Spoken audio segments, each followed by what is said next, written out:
Bonjour à toutes et à tous. Tout d'abord, j'aimerais bien vous remercier de m'avoir invité à l'Université populaire de Liremont. Et deuxièmement, je vous remercie d'être ici cet après-midi avec nous pour parler un peu des enjeux contemporains sur les droits de l'homme en Turquie et aussi dans la ville d'Izmir. Bon, moi, après les films, j'ai un petit peu changé ma présentation. Donc, j'aimerais bien partir avec ce qui m'a personnellement touché pendant les films. Tout au début, dans l'introduction, on a parlé du cosmopolitisme en tant que moyen de dépasser les frontières physiques. Donc, les réalisateurs ont posé l'accent sur ça. Donc, en ce moment où en Europe on voit la montée des nationalismes, donc on fait face à, soit à la fois à une montée des nationalismes sans pas trop de structure, donc de ce qu'on nomme le populisme, mais on voit aussi une montée dans l'arsenal juridique des nationalismes à travers la construction des frontières physiques, mais aussi des constructions des frontières dans l'accès aux droits pour les réfugiés. Et donc ça c'est très étonnant qu'après un siècle, on voit toujours les mêmes jeux de la part des gouvernements, de la part des instances publiques, à l'encontre de ce qu'on peut nommer comme les non-bienvenus. Parce qu'on ne sait pas encore ce qu'ils pourraient apporter à notre société occidentale.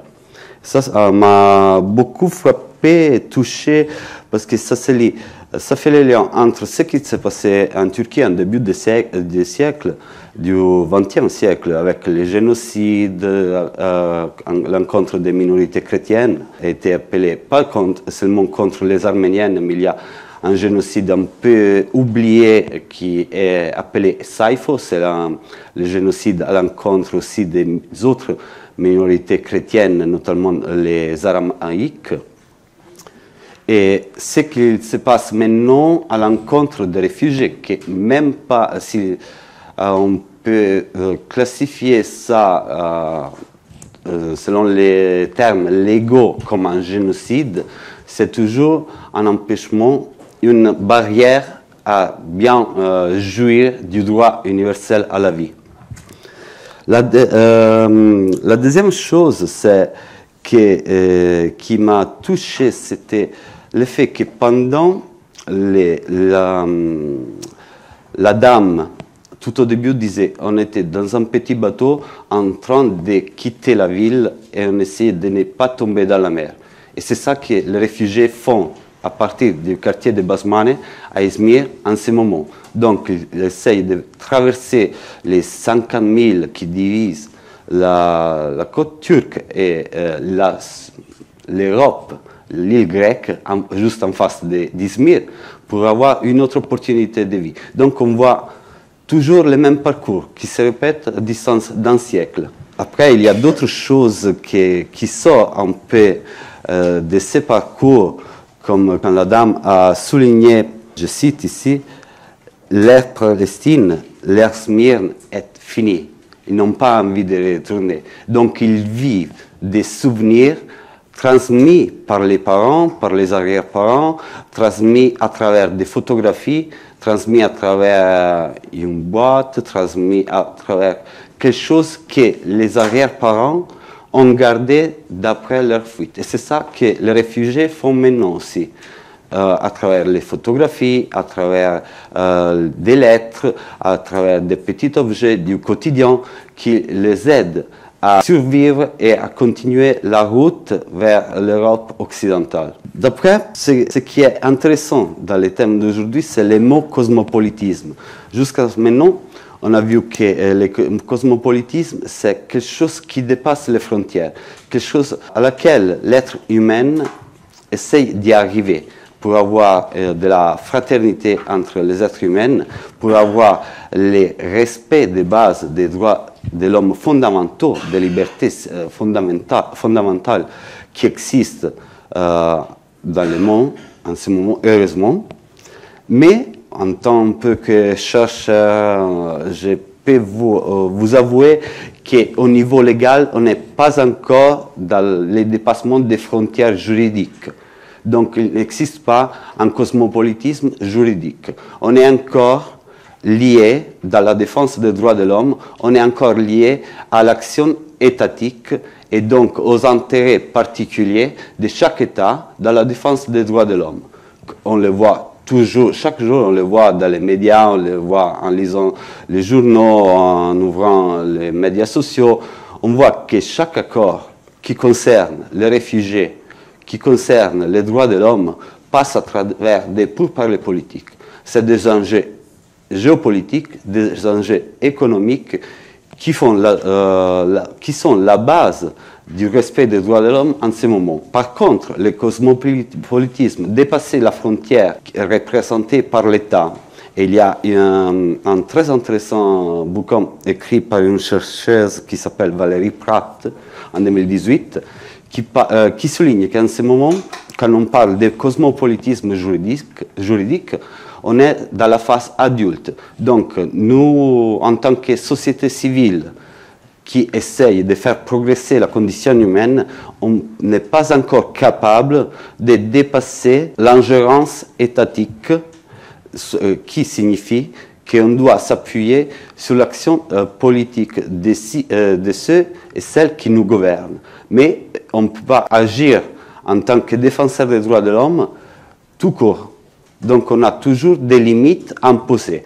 Et la prochaine étape, l'étape finale pour avoir un cosmopolitisme juridique international qui permettrait le respect basique des droits de l'homme, serait de créer un mouvement de la société civile internationale qui donne ces droits de l'homme la centralité issue d'après la fin de la Seconde Guerre mondiale. Donc, ce que les documentaires nous a montré, c'est que la société civile est toujours active, elle est toujours à la recherche d'une situation, d'une amélioration de ce qui nous concerne en termes de droits de l'homme, en tant qu'être humain. Mais par contre, on se demande, mais pourquoi les personnes maintenant sont encore en train de vivre les mêmes choses qu'il y a d'autres personnes et appartenant à d'autres générations ont vécu en début du XXe siècle? Pourquoi on vit toujours les mêmes choses et pourquoi on n'est pas été capable de sortir, de faire évoluer notre société? Ce qui frappe depuis les films, c'est qu'en ce moment, les réfugiés en Turquie vivent la même chose que vivaient les minorités avant, durant l'arrivée de l'Empire ottoman, quand il y a eu une turquification de la société qui a empêché n'importe quel individu d'être lui-même. Donc, de se confronter avec son passé et de continuer à faire progresser son passé pour le transmettre à les générations futures. Il y a eu aussi une question, pourquoi on s'appuie tellement sur les souvenirs?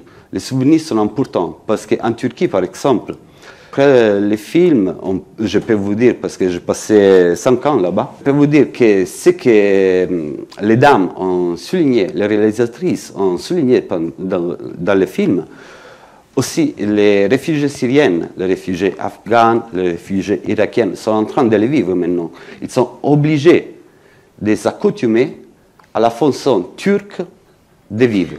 Donc d'apprendre le turc, de suivre la religion sunnite, de cacher d'une certaine façon leur propre identité, mais de la partager avec leurs proches dans l'enceinte sécurisée du foyer familial. Et c'est ça qui est important. C'est toujours important la transmission de la mémoire. C'est toujours central dans la lutte quotidienne à laquelle les réfugiés font face, d'avoir un petit paradis où être soi-même, où ne pas être obligé de se cacher et d'avoir des codes imposés par la société. Ce qui se passe en ce moment en Turquie en termes de droits de réfugiés, personnellement, et ça c'est mon côté de chercheur qui parle, c'est plutôt la faillite des institutions comme des institutions européennes. Donc la faillite de la défense des droits de l'homme de la part des institutions qui sont censées protéger les droits de l'homme pour tout et toutes. Donc aussi l'accord de réadmission, il s'agit là-bas l'accord de réadmission de 2016 entre l'Union européenne et la Turquie pour faire face à la vague migratoire syrienne notamment. Il est né comme accord de réadmission concentré que sur les Syriennes, et en 2018, d'après 2018, il couvre l'ensemble des réfugiés en Turquie, donc aussi les Afghans, les Irakiens. Il montre comme une telle institution a failli sa feuille de route. Elle a changé en cours sa feuille de route afin de s'appuyer plutôt sur des enjeux géoéconomiques et sur des enjeux internes, d'après la montée aussi de l'islamophobie en Europe, d'après la montée de la peur de l'étranger en Europe. On a essayé d'externaliser tout ce qu'on ne pouvait pas contrôler et on ne voulait même pas essayer de contrôler. Ce qui est plus important, il n'y a pas eu de volonté politique pour défendre certains droits. Les populations les plus fragilisées sont ceux qui ont payé le prix. Comme tous les réfugiés sont les plus fragilisés en ce moment. Bon, la Turquie, elle accueille quelque chose comme 4 millions de réfugiés jusqu'à maintenant. Il y a une population de réfugiés sur l'ensemble de la population totale de 24%, mais que les derniers chiffres ne sont pas trop clairs parce qu'il n'y a pas trop d'accès aux camps de rétention des réfugiés. On estime que seulement 9% des réfugiés sont dans les camps. Donc ça signifie que sur 24%, 7% sont dans les camps de rétention des réfugiés et donc ont accès aux services de base pour la vie. Les autres font partie des fantômes qui vivent dans la grande ville, qui vivent dans la banlieue des grandes villes, qui vont être exploités par les marchés intérieurs parce qu'il s'agit des main-d'œuvre fragilisés, qui n'ont pas du tout accès à aucun type de droit, n'ont pas accès à la santé, ils n'ont pas accès à la scolarisation. Donc ici, on voit que tous les droits basiques dont on jouit ici en Europe, où tous les citoyens ont droit, on évite que les autres puissent participer, puissent avoir accès à ce genre de droits.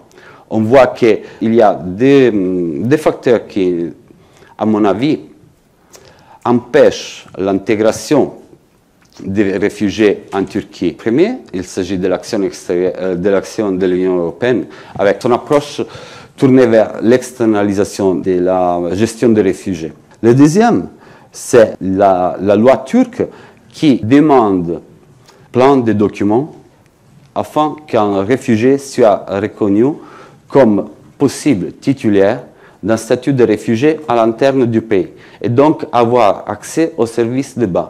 Ça signifie avoir accès à la santé, avoir accès à un logement, avoir accès au marché du travail et permettre aussi aux enfants d'avoir accès à l'école. Ce qui est important dans la question contemporaine, mais qui était important aussi, ça fait un siècle tout juste, c'est aussi le fait que quand on parle des réfugiés en Turquie, quand on parle de la Turquie tout court, on ne parle pas du tout on parle d'une société qui est née, multiculturelle, où il y a eu et il y a plein de religions. Il y a l'islam, il y a les différents minorités reconnues par la constitution turque, comme les Arméniens, les Grecs, les Juifs, mais il y a des autres minorités pas du tout reconnues, comme les Aramaïques, qui ont subi un génocide énorme en même temps que les Arméniens, et qui ont fui vers la Syrie. Et c'est pour ça qu'à la frontière turco-syrienne, actuellement, il y a une nouvelle présence de la minorité aramaïque qui a fui la Syrie, pour revenir en Turquie pour ne pas faire face à la guerre. Donc ils ont fait, on peut dire, ils sont sur le chemin du retour en ce moment. Mais leurs droits ne sont pas du tout reconnus. Et pour avoir accès à ces gens, à tout type de droits, ils doivent accepter ce qui, en début du XXe siècle, a été surnommé aussi par un sociologue turc, il a été surnommé comme l'accord de turcité. Pour avoir accès à ce que l'État turc peut offrir, et en ce moment aussi, il faut accepter les règlements turcs, donc être turc, se montrer comme un turc, adhérer aux standards turcs, être sunni, parler les turcs, être bien intégré dans la société. Et les réfugiés en ce moment vivent la même chose. Ce qu'il s'est passé, ça fait un siècle. Mais ils ne vivent pas seulement en Turquie, ils vivent aussi en Europe, parmi nous, parce que la connaissance de la langue, par exemple, est à la base de l'intégration d'un réfugié.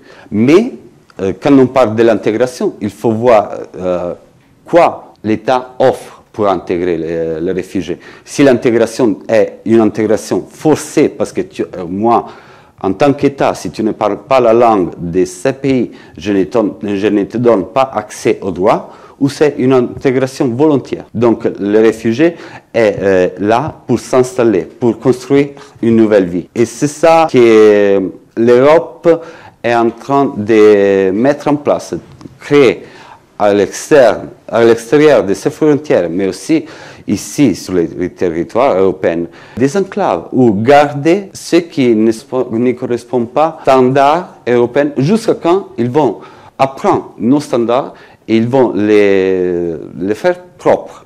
Donc de venir accepter certaines choses, accepter la façon de vie occidentale, entre guillemets, mais qui est une imposition parfois. Vous, madame, vous avez dit pourquoi il y avait que des femmes voilées en Turquie, dans les films. Ah, pas de femmes voilées, pardon.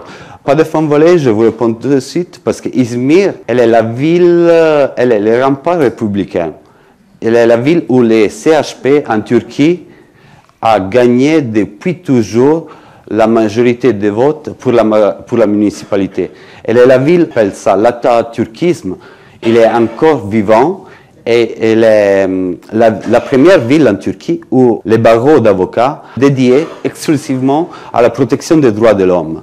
À la protection des droits de l'homme en Turquie, à la protection, et ça signifie les droits des réfugiés et les droits des citoyens.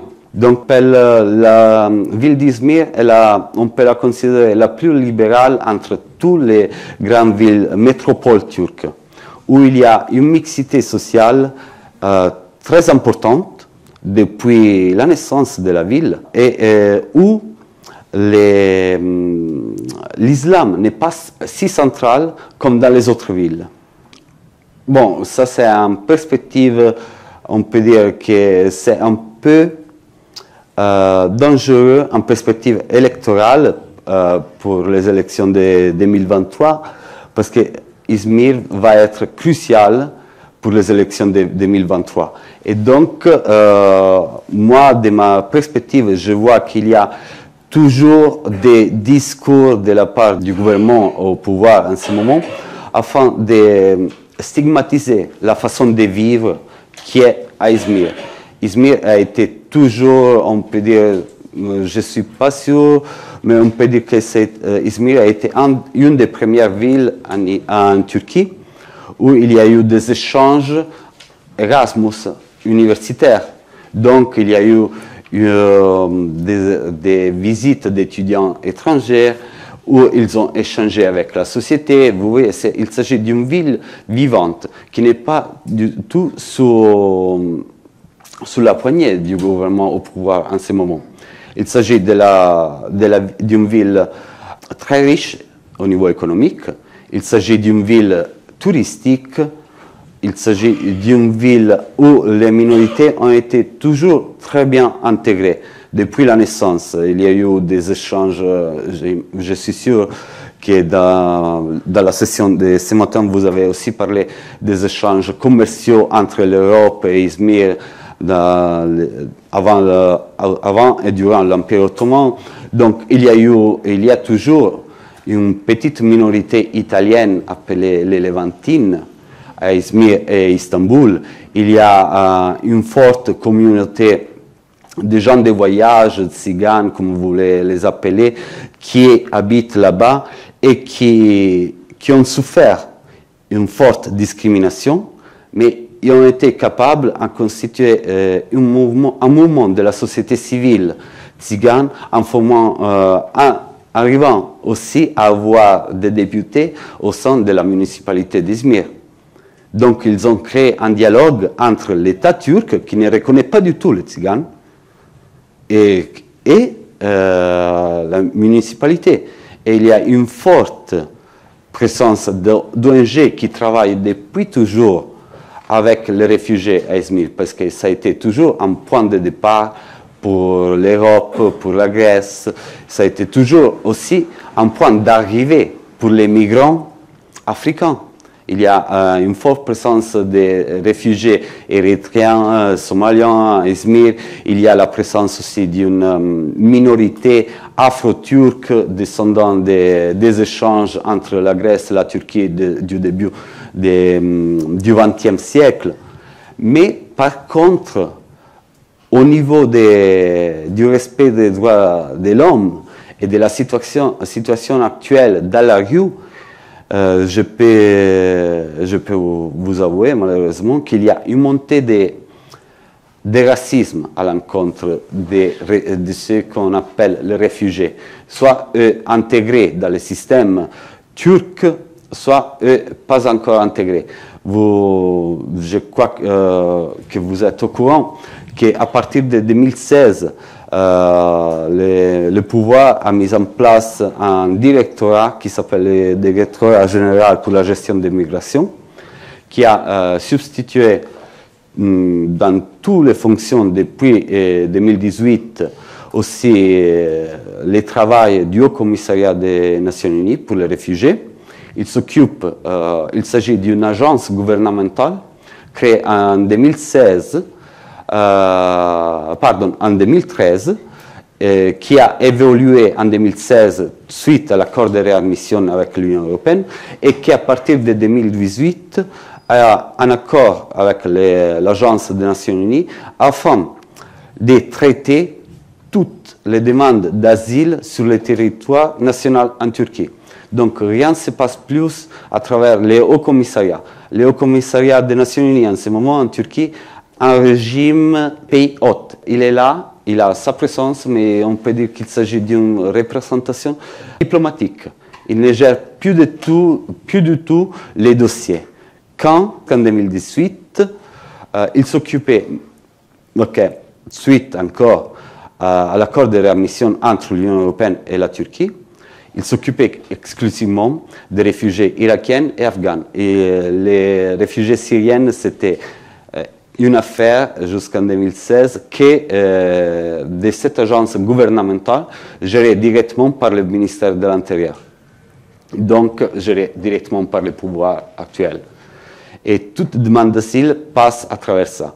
Donc, en termes, si on veut un petit peu analyser la situation actuelle en termes de racisme et de respect des droits de l'homme, des réfugiés ou des personnes qui sont dans un limbo en Turquie en ce moment, il y a des aspects qu'il faut considérer.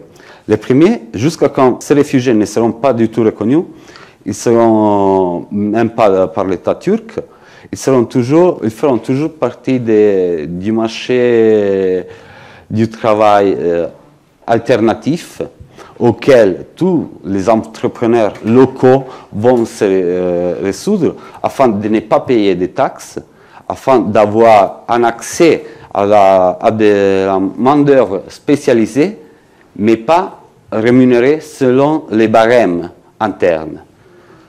Deuxième chose, il y a une crise économique énorme en Turquie en ce moment, depuis 2016-2017, parce que ce marché, cette main-d'œuvre spécialisée, mais pas reconnue, entre guillemets, prend la place de la main-d'œuvre officielle turque.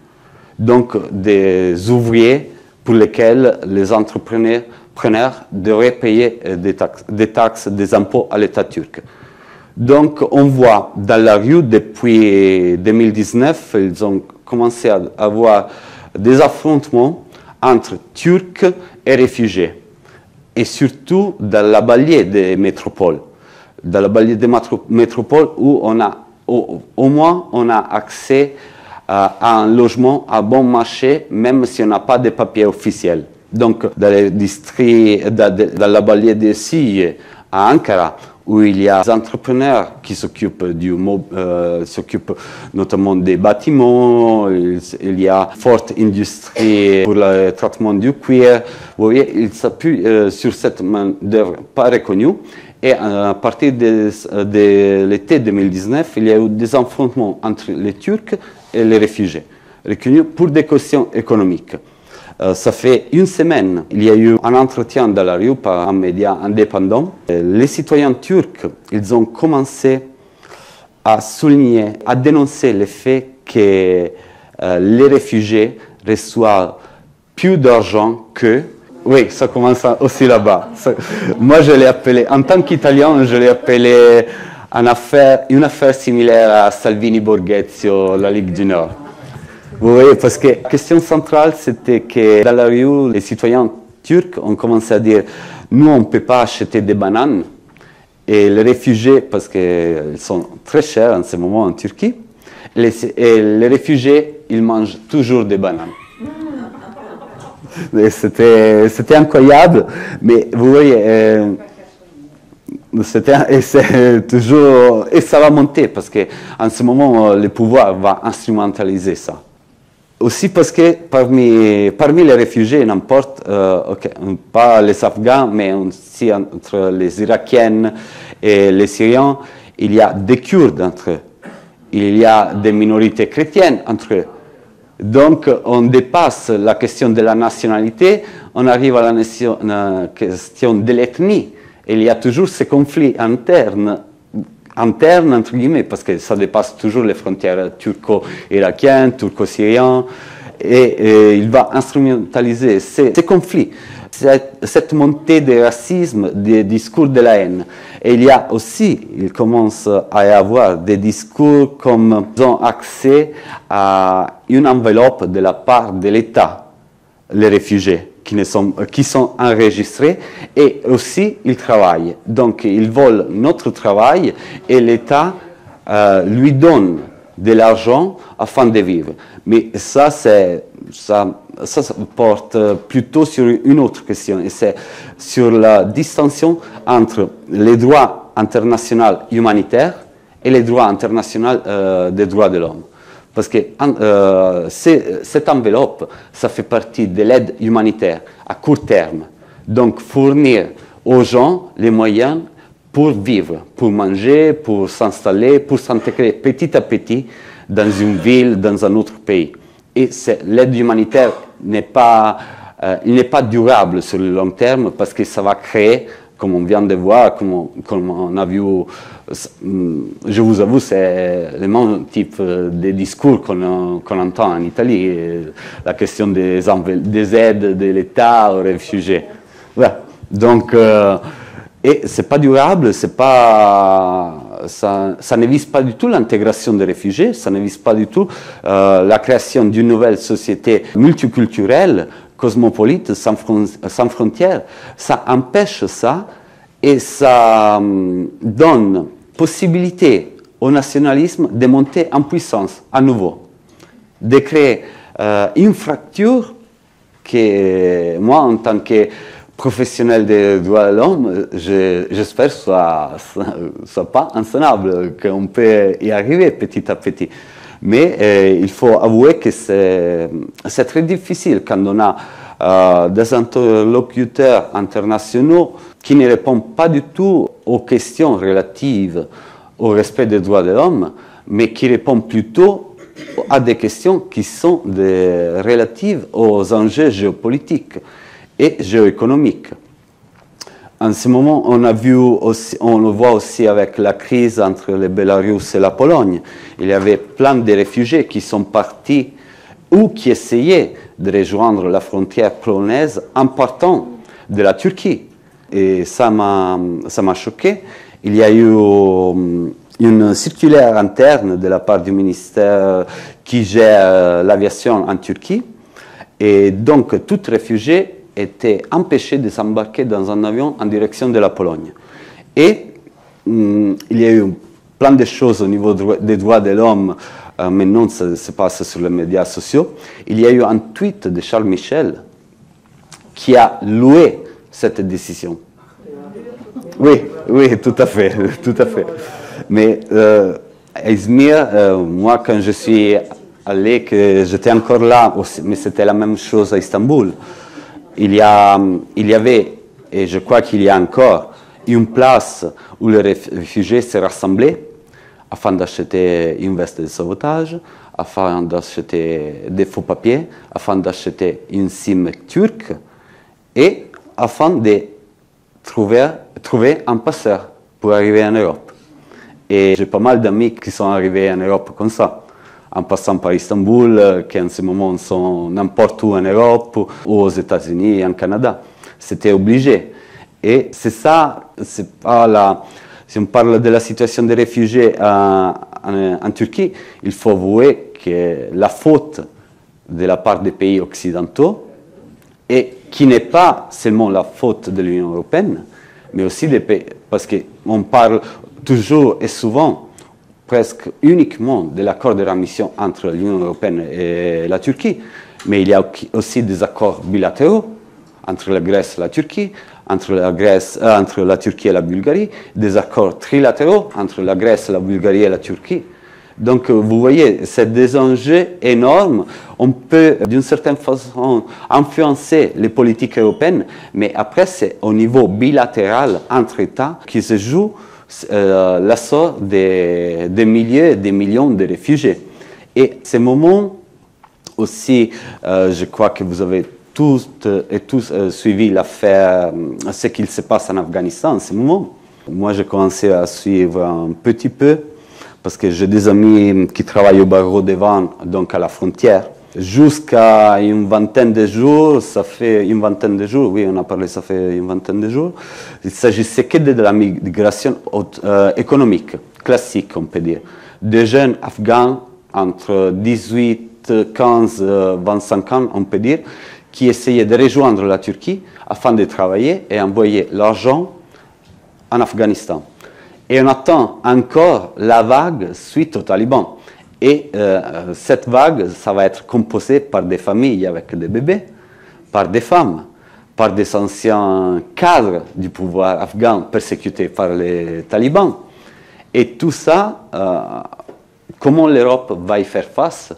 Comment la Turquie, parce que tout seul, il faut aussi l'avouer, ne peut pas, n'a pas les moyens aussi au niveau des personnels, parce qu'il va être une vague très importante. C'est triste d'avouer en tant que professionnel, en tant que quelqu'un qui a vécu 5 ans en Turquie, d'avouer qu'il y a toujours les mêmes enjeux. Il semble que rien ne bouge jamais. Plutôt, on revient en arrière. Plutôt, on revoit ce qui nous faisait peur, parce que tout au début de la crise syrienne, moi je suis parti en Turquie en 2011, et tout au début de la crise syrienne, on ne voyait pas de réfugiés dans la rue, parce qu'il y avait la capacité d'accueil. Il y avait la capacité de donner aux réfugiés un toit, de l'eau, de la nourriture. Mais à partir de 2014, visiter Istanbul, visiter pas trop Ankara, parce qu'elle est loin de la route migratoire, mais visiter Istanbul, visiter Van, visiter Izmir aussi, il y avait plein de réfugiés, plein de familles de réfugiés dans la rue, parce qu'il n'y avait plus de capacité d'accueil. Et en ce moment, le même scénario se répète, à nouveau. Et moi, je ne sais pas, je n'ai pas de réponse, c'est qu'une question, c'est plein de questions pour ce qui concerne les réfugiés. Ça se répète. Un autre aspect qui est important à souligner en ce moment, à mon avis, c'est que le gouvernement turc a la même mise sur les centres de rétention ne permet pas l'accès aux officiers de l'Union européenne, ne permet pas l'accès aux ONG indépendantes pour visiter les centres de rétention, pour se rendre compte de la situation réelle dans laquelle les réfugiés vivent tous les jours.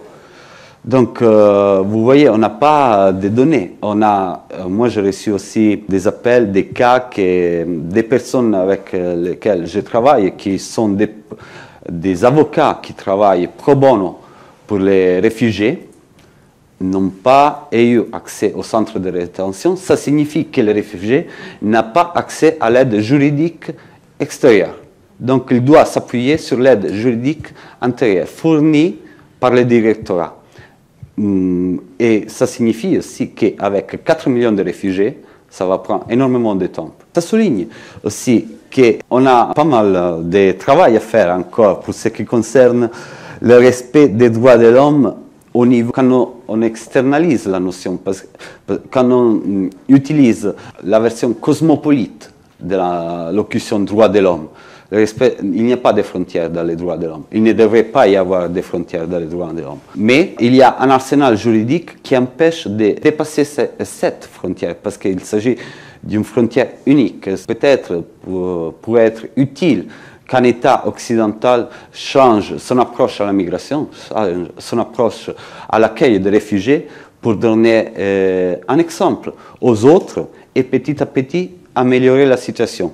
Mais ça, c'est dans les futurs pas trop proches, pour être sincère. Un autre aspect que je voulais souligner pour la situation des réfugiés, mais on prend les réfugiés comme une catégorie tout court, en englobant là-dedans les femmes, les enfants, les nourrissons, les LGBT. On inclut tout dans la notion de réfugiés. Comme vous savez, la Turquie s'est retirée de la Convention d'Istanbul et il s'agissait d'un outil international aussi pour protéger les femmes réfugiées, pour protéger la communauté LGBT des réfugiés. En ce moment, il n'y a même pas cet outil-là. Pour la protection pour femmes qui sont en train de fuir ou qui ont vécu du viol ou aussi qui ont vécu du vol lors de leur voyage vers la Turquie, on peut dire. Il n'y a pas du tout ça. Il n'y a pas de protection internationale à l'encontre des femmes ni à l'encontre de la communauté LGBT comme elle était assurée par la Convention d'Istanbul. Et la Turquie, en ce moment, ça fait un an et demi si je ne me trompe pas, a mis en place un plan d'action pour les droits de l'homme au niveau national. Et dans ces plans d'action, la catégorie des femmes est considérée seulement pour les femmes qui ont la nationalité turque et qui sont mariées. Donc on voit une régression pour les droits des femmes, parce que la Convention d'Istanbul protège toujours aussi la communauté LGBT, et donc il y avait une protection, on peut dire entre guillemets une protection subsidiaire, mais en ce moment dans les plans d'action nationaux, il n'y a que la protection des femmes mariées. Il n'y a pas du tout de protection, donc je n'imagine même pas qu'il puisse y avoir une protection d'une femme afghane, syrienne dans les plans d'action nationale. Oui, il y a une instrumentalisation du droit afin de créer une société qui soit le plus possible intégrée, qui est unifiée sur la paire du pouvoir. Il n'y a pas de dialogue, il n'y a pas de débat, il n'y a pas d'échange. Et ça, le pouvoir, en ce moment, les gouvernements au pouvoir, les partis au pouvoir, ou même en ce moment, il s'agit d'une coalition très religieuse, mais ce n'est pas la religion le problème, c'est la vision ultranationaliste. Parce que la religion n'est pas un problème, surtout dans une ville, dans un pays où il y a eu une mixité ethnique et religieuse depuis le début du pays, depuis la mise en place du pays. Bon, vous pouvez me dire, ils ont étouffé cette mixité ethnique et religieuse avec les génocides de 1915, avec l'incendie à Izmir. Oui, c'est vrai, mais elle existe toujours. Et en ce moment, avec la coalition au pouvoir, on voit que même parmi les nationaux turcs, il y a la peur de montrer leur mixité. Donc on est tous, ils sont toutes et tous obligés d'adhérer à ce que le gouvernement impose.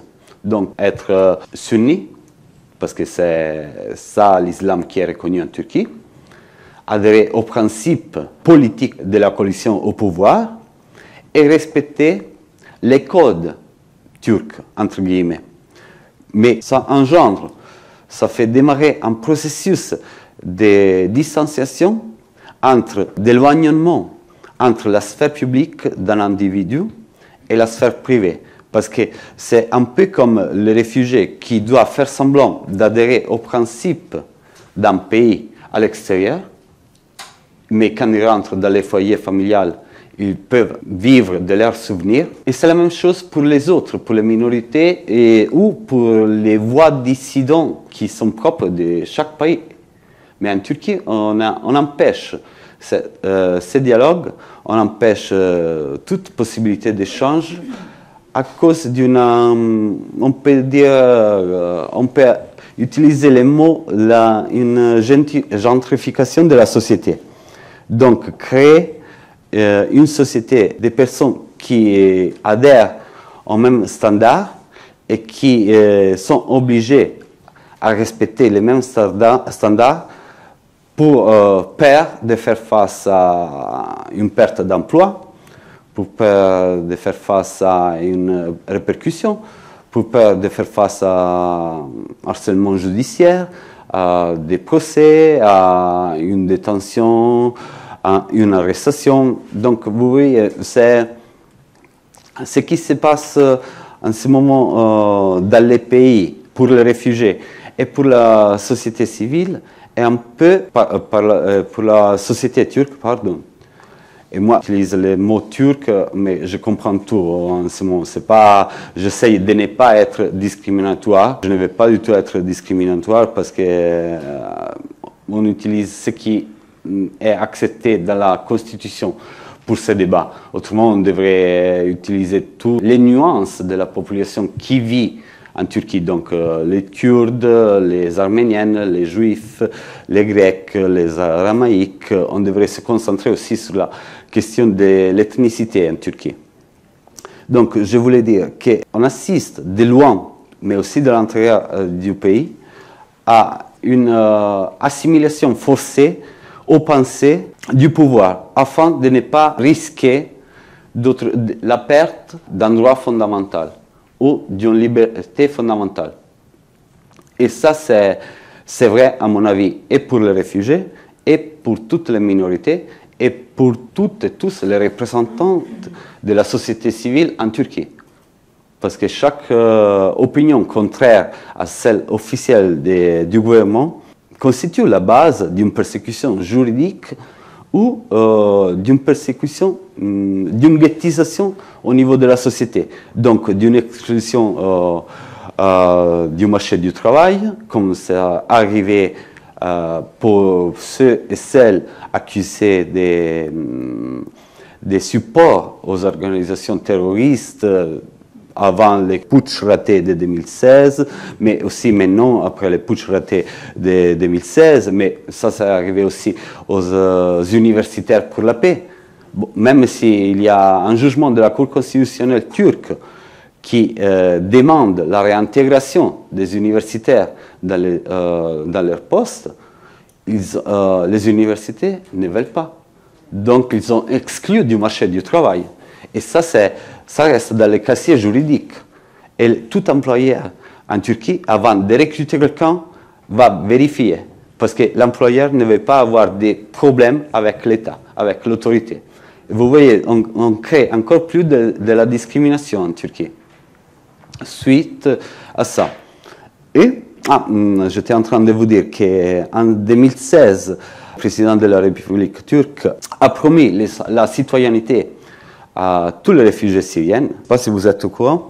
Et ça fait depuis 2016 donc qu'il y a un débat presque sûr que c'était la stratégie à la base. M. Erdogan, en ce moment, il a constitué sa propre base électorale. Donc, vous voyez, en offrant la citoyenneté, on donne des droits. Mais après, il faut repayer, il faut montrer qu'on est reconnaissant. Et ça, c'est étonnant, mais c'est une stratégie politique, pas du tout tournée vers les droits de l'homme. Mais il faut l'avouer que ça permet aux réfugiés d'avoir accès aux droits fondamentaux. C'est ça qu'il faut. Mais l'enjeu des droits de l'homme se joue en ce moment, depuis toujours, se joue plutôt au niveau politique qu'au niveau légal et au niveau de la société civile. Heureusement, on voit que la société civile, elle est encore assez résiliente en Turquie. Elle est capable encore de faire face aux entraves du gouvernement et d'offrir et aux réfugiés et aux citoyens une lueur d'espoir pour l'avenir. Il y a des exemples, pour ce qui concerne les réfugiés, il y a des exemples très importants qui sont représentés par la mise en place des services d'aide juridique pour la préparation des dossiers afin d'obtenir les statuts des réfugiés en Turquie. Il y a ces services qui sont gérés par des ONG indépendants et qui sont gérés en partenariat avec les municipalités, mais avec des bailleurs de fonds internationaux. Ça signifie que le gouvernement n'est pas du tout inclus. Et ça engendre aussi des hostilités à l'encontre des bailleurs de fonds internationaux, à l'encontre des ONG et à l'encontre des municipalités, parce que la plupart de ces projets sont gérés par des municipalités qui appartiennent soit au CHP, soit à l'HDP. Donc on parle des les HDP, on les connaît tous très bien, il est les partis pro-kurdes pour la reconnaissance de la question kurde. Et les CHP, c'est les partis républicains, qui est censé être à la base, il est très socialiste, mais il s'agit d'un socialisme que moi j'évite toujours de mettre en comparaison avec le socialisme ou la gauche européenne, parce qu'il y a toujours des nuances un peu liées à la religion, il y a toujours des nuances liées à la non-acceptation de l'autre, il y a toujours des nuances liées au fait qu'il s'agit à la base, il était constitué sur la compréhension de la République en tant que République fondée par les Turcs. Donc, pas en intégrant les minorités en tant que minorités. Avant, c'était un parti aussi qui n'acceptait pas les femmes voilées, qui ne permettait pas aux femmes voilées d'avoir accès aux lieux publics, qui ne permettait pas aux femmes voilées d'avoir accès à l'université, donc à l'instruction. Donc vous voyez, c'est un peu à double tranchant. Mais en ce moment, il y a la nouvelle génération qui s'occupe aussi de la relation entre la municipalité et les réfugiés en s'appuyant sur des ONG indépendantes. Donc il y a quand même un progrès dans ça.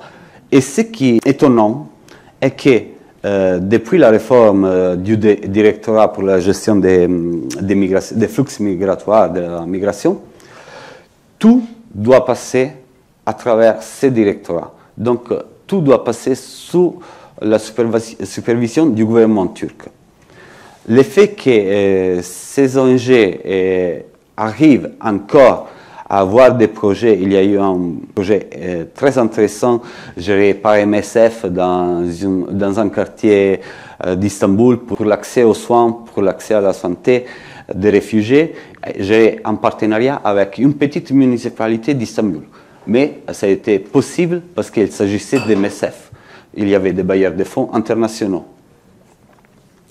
Autrement, il n'y aurait pas du tout de dialogue avec les réfugiés, il n'y aurait pas du tout la possibilité pour les réfugiés d'avoir accès à chaque être humain à droit. Accès à un service juridique quand on est dans un autre pays dont on ne connaît pas du tout la langue, donc toute la bureaucratie se fait en turc. Et c'est grâce à l'action de ces projets qu'en ce moment, on trouve de la bureaucratie traduite d'après les Turcs en anglais, farsi, arabe, et qui permet aux réfugiés de prendre bien soin aussi, parce qu'on ne parle pas des... Parfois, les politiciens utilisent le mot réfugié comme quelqu'un qui est complètement démuni, comme quelqu'un qui n'a jamais eu une instruction, qui n'a jamais eu une possibilité, qui n'avait pas du tout un travail. Mais on parle des personnes qui ont énormément de titres, qui ont tout simplement dû fuir leur pays pour s'échapper à la guerre, pour s'échapper à une persécution. Et grâce au projet des bailleurs soutenu par des bailleurs internationaux, on peut encore donner de l'aide aux réfugiés. Mais comme je vous ai dit avant, ça touche à la question du cosmopolitisme, parce que c'est de l'aide d'urgence, c'est de l'aide humanitaire d'urgence.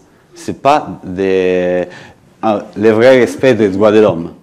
Parce que le vrai respect des droits de l'homme, ça doit être inscrit dans la longueur. Ça doit être inscrit dans la durabilité du respect des droits de l'homme.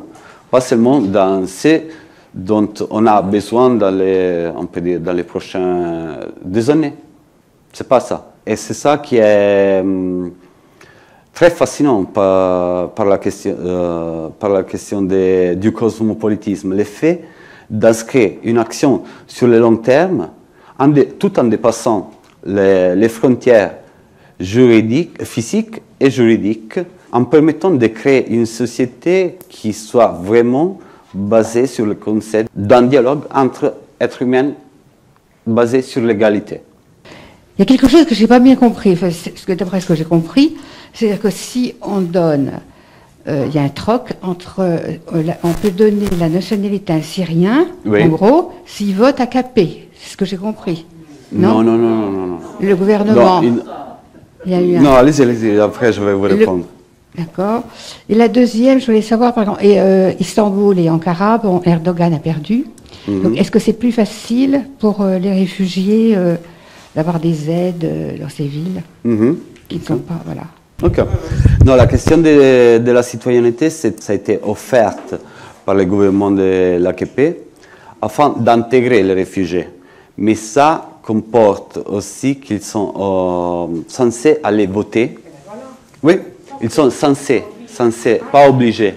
Pas obligés. Bon, après, il y aura des obligations. Sûrement, il y aura un suivi de la part des officiers, mais c'est pas, je n'ai pas la documentation pour vous dire qu'ils ont été forcés à voter pour l'AKP. Mais l'idée à la base, c'était de créer un bassin électoral pour l'AKP.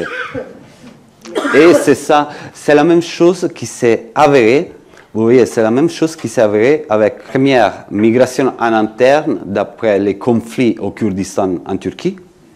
C'est la même chose qui s'est avérée. Donc, les gens, ils étaient en train de fuir les conflits au Kurdistan, ils arrivaient dans les grandes villes et ils voyaient que l'AKP lui avait donné la possibilité d'avoir une nouvelle vie, d'échapper à la guerre. Donc c'est plutôt une obligation morale qui se déclenche dans la tête de quelqu'un. Pour les villes, alors Istanbul, il y a énormément de possibilités pour les réfugiés et il y a Ankara pas trop parce qu'il ne s'agit pas d'un point de départ vers l'Europe. Mais Istanbul et Izmir, il y a énormément d'ONG qui travaillent pour l'intégration des réfugiés et ils travaillent en partenariat avec les municipalités, c'est ça qui est important. Donc ça s'inscrit dans la longueur de l'action. Et ça dépasse les contrôles du gouvernement, mais jusqu'à quand? On ne le sait pas, parce que ça pourrait s'avérer que dans la prochaine élection, la municipalité qui travaille avec les réfugiés, qui est en ce moment sous les CHP ou l'HDP, la prochaine municipalité sera de l'AKP. Donc ça va changer. Vous dites, si j'ai bien compris, que la base des défenses des droits de l'homme, donc des réfugiés, ça dépend des enjeux politico-économiques de chaque pays. Alors, dans ces conditions, quel est exactement le rôle du Haut Comité des réfugiés qui dépend de l'ONU? Il sert à quoi? Bon, c'est une très bonne question. Pour moi, je me pose cette question moi aussi. C'est une très bonne question. Et vous voyez, nous, en Occident, on s'appuie toujours sur l'universalisme des droits de l'homme, mais il faut un peu réviser la conduite des institutions onusiennes quand on parle d'universalisme. Parce qu'on les voit pas seulement avec les réfugiés, on les voit aussi dans les situations de conflits, dans les situations de guerre, tout ce qu'il se passe. Les institutions, en ce moment, il y a Mme Bachelet qui est très important pour le moment de protection des droits de l'homme. Mais après, il faut voir sur le long terme. À mon avis, on devrait dépasser cette conception, revenir en arrière, l'adapter un peu, pas trop, parce qu'à la base, la Charte des droits de l'homme, universelle des droits de l'homme, et tous les autres pactes internationaux sont des documents juridiques presque parfaits. Mais il faut l'adapter au XXIe siècle. Il faut adapter l'approche aussi des institutions onusiennes au XXIe siècle. Et pour rebondir sur la question concernant le HCR, je pense que c'est assez clair. Le HCR, c'est une organisation qui dépend de l'ONU, mais qui a pour vocation de mettre en œuvre la Convention de Genève dans les pays qui ne l'ont pas signée. C'est-à-dire de s'occuper des réfugiés qui arrivent, qui fuyant leur pays, arrivent dans un pays qui n'a pas signé la Convention de Genève. Et là, le HCR s'occupe de ces gens-là. Mais par exemple, s'il y a des gens qui arrivent en France, c'est pas la peine qu'ils s'adressent au HCR, le HCR va les renvoyer vers l'OFPRA. Parce qu'en France, on a signé la Convention, on a organisé la mise en application de la Convention, et donc le HCR s'incline devant ce que la France a fait. Et je suppose que donc le HCR s'est incliné devant la décision de la Turquie de gérer elle-même les questions de réfugiés, même si apparemment elle ne les gère pas selon les règles de la Convention de Genève. Oui, parce que là, ça devient un peu trop lui demander sans doute. Oui, voilà. Ça c'est... Bon, la Turquie a signé la Convention, mais avec une clause dérogatoire, donc la Turquie, elle s'occupe que des réfugiés qui fuient l'Europe, pas de tous les réfugiés. Les réfugiés qui ne viennent pas de l'Europe, qui ne sont pas considérés comme des réfugiés tout court selon la Convention du 51 et des 67, mais ils sont considérés comme les réfugiés non européens, sont considérés comme des réfugiés conditionnels jusqu'à l'approbation de l'État turc. Mais il y a 3 statuts de réfugiés en Turquie. Pour les réfugiés européens, au cas où ils vont demander l'asile en Turquie. Les réfugiés conditionnels, donc les réfugiés non européens qui demandent l'asile en Turquie. Et il y a une protection, le statut de réfugié subsidiaire, donc une protection qui est donnée à ceux et celles qui ont été victimes des tortures. C'est pour ça que la Turquie a eu une ample marge de manœuvre pour mettre en place ce directorat qui, au niveau juridique, il est très, au niveau la loi qui a mis en place ce directorat, au niveau juridique, elle est très bien faite. Chapeau. Mais après, il faut voir l'application, comme toujours. Je suis surprise lorsque tu as dit que la vague des Afghans n'est pas encore arrivée. Tu peux expliquer un peu qu'est-ce qui se passe? Après, j'ai une autre question. Oui, alors, jusqu'à une vingtaine de jours, la vague n'était pas une vague mixte. Il s'agissait plutôt de jeunes qui allaient chercher les opportunités en Europe ou en Turquie.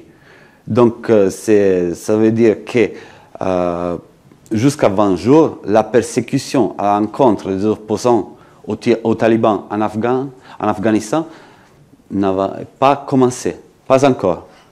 Elle est en train de commencer, mais après il y a toute la route à faire de l'Afghanistan jusqu'à la frontière avec la Turquie. Et plus suivi, il y avait un discours qu'ils étaient en train de construire un mur à la frontière, je ne sais pas à quel point ils sont déjà. Oui, il y a un autre mur qui est en train de se construire. Et là-bas, par exemple, il y a toujours eu de la migration de l'Afghanistan et aussi de l'Irak, parce qu'il y a eu des échanges commerciaux, pas légaux, pas légitimes, mais il y a eu, on peut dire que les frontières entre la Turquie, l'Irak, la Syrie sont des frontières pas naturelles. Il s'agit des frontières qui ont divisé des communautés, qui ont divisé des ethnies, des minorités. Et donc il y a sur les papiers, il y a la frontière, mais ok, il y a la moitié de la famille de quelqu'un qui habite au-delà de la frontière. Donc il s'agit d'un lien qui n'a jamais été coupé. Je voudrais revenir sur Izmir pour conclure ou pas, enfin peu importe. Et moi, je me souviens qu'il y avait toute une histoire concernant le refoulement des Grecs, parce que les îles grecques sont très très proches de la côte du golfe d'Izmir et tout ça, et qu'il y a un nombre considérable de refoulements de la part des Grecs vers la Turquie. Est-ce que tu confirmes ça? Oui, c'est une fois encore, c'est assez récent. Et heureusement qu'il y a, de ma part, au moins pour le respect du droit à la vie, heureusement qu'il y a eu ces positionnements, même s'il n'est pas du tout acceptable, de la Grèce à l'encontre de la Turquie, parce que la Grèce a signé un document en disant que la Turquie est un pays sûr pour les réfugiés.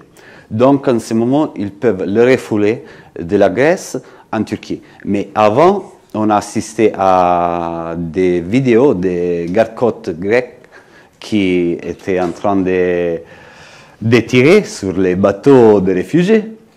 Donc, la situation s'est améliorée en termes de respect des droits à la vie. Tu parlais d'Izmir. J'ai cru comprendre, peut-être, mais je te demande de préciser éventuellement, que pour une série de raisons, j'ai cru comprendre qu'Izmir est encore une ville plurielle. Yeah. Est-ce qu'on peut dire ça? Oui, oui, absolument. Absolument. Elle est plurielle, il y a une forte mixité sociale, il y a une intégration.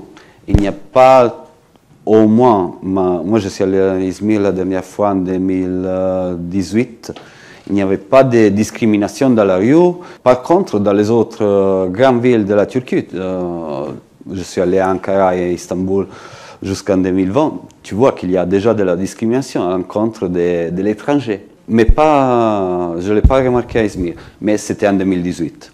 Moi j'ai une question. Oui. Vous parlez de la convention pour avec l'Union européenne et aussi les conventions bilatérales et trilatérales en fait interviennent pour remplir un peu le vide qui est laissé par les accords avec l'Union européenne. Et donc en fait concrètement, quel est le rôle de ces conventions bilatérales ou trilatérales? Comment elles interviennent avec les accords avec l'Union européenne? L'accord entre l'Union européenne et la Turquie, il a une place prioritaire. Mais après, si par exemple il y a un refoulement des réfugiés qui entrent en Europe, ils vont être refoulés en Turquie. Les autorités turques peuvent dire, peuvent appeler les autorités grecques ou bulgares en disant, ok, nous on va les accueillir en ce moment, mais ils sont arrivés en Europe à travers votre territoire. Donc vous avez aussi des obligations, on va les renvoyer vers vous, mais vous voyez, il s'agit aussi d'une typologie d'accord qui permet aux autorités bulgares et grecques de refouler les réfugiés selon les droits nationaux, sans saisir les droits européens, donc sans créer trop de bruit au niveau européen. Eh bien, peut-être alors, on peut dire merci à Roberto Friffrini. Merci à vous. Merci.